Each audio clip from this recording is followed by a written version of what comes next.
Həyatımız boyunca hamımız qərar verməkdə çətinlik çəkmişik.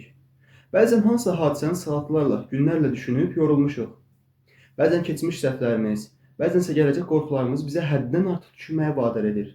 Bəs bu düşünmək bizim beynimizə faydalıdırmı, yoxsa ziyandırmı? Bu videoda bu mövzunu elmi, fəlsəfi və dini olaraq analiz edəcəm. Çox düşünmək nədir? Elmi izah. Overthinking, yəni çox düşünmək. Bir məsələni davamlı analiz etmək və nəticə çıxılmaz vəziyyətə düşməkdir. Psixologiyada buna rumination deyilir.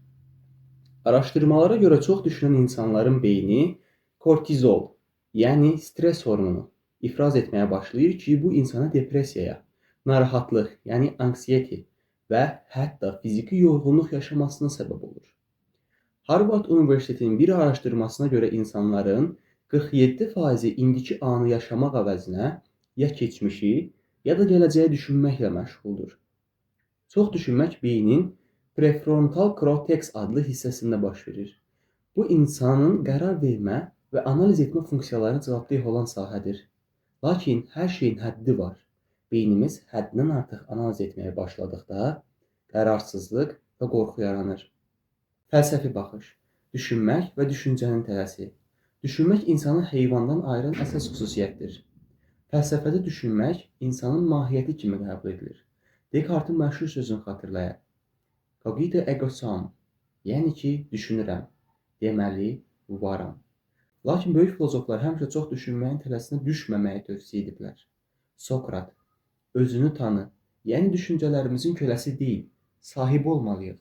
Nietzsche, dərin düşünmək insanı həm azad, həm də zəncirli edə bilər.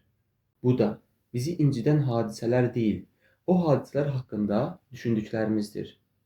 Deməli, düşüncə çox olduqda bizi azad etməyin əvəzinə məhv edə bilər. Dini yanaşma. Çox düşünmək və ruhun sükunu. İslamda, xristianlıqda və digər dinlərdə insanların təfəkkür etmək, yəni düşünmək tövsiyə olunur. Lakin bu mənasız şəkildə hər şeyi analiz etmək yox, hikmətli düşüncə deməkdir. Quranda deyilir, onlar ayaq üstə oturduqları və uzandıqları halda Allahı yad edər, göylərin və yerin yaradılışı haqqında düşünərlər. Ali İmran 191. Bu insanın faydalı düşüncələrə fokuslanmasını tövsiyə edir. İslama görə həddindən artıq düşünmək şeytanın vəsvəsəsinə gətirib çıxara bilər. Xristianlıqda isə stresin və həddindən artıq düşünməyin insanın ruhunu zəiflətməsi barədə təlimatlar var. Çox düşünməyin fəsadları. Çox düşünmək bizi əqli və fiziki cəhətdən yorur. Bunun əsas fəsadları. Qərarsızlıq. Bir mövzunu çox düşündükdə qərar vermək həddindən artıq çətinləşir. Stres və anksiyete. Beyin rahatlaşmaq əvəzinə daim işləyir və daima stres halında olur. Bu da bizi yorur. Yuxusuzluq. Yuxudan əvvəl çox düşünmək melatonin hormonunun ifrazını azaldır. Həyatdan zövq almamaq. İnsan indiki anı yaşaya bilmir, keçmişə və ya gələcəyə ilişir.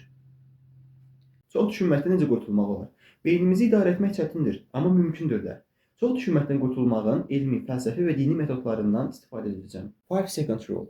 Mel Robbins metodu. Bir şeyi çox düşündüyünüz zaman 5-dən geri sayıb hərəkətə keçin. Meditasiya və mindfulness.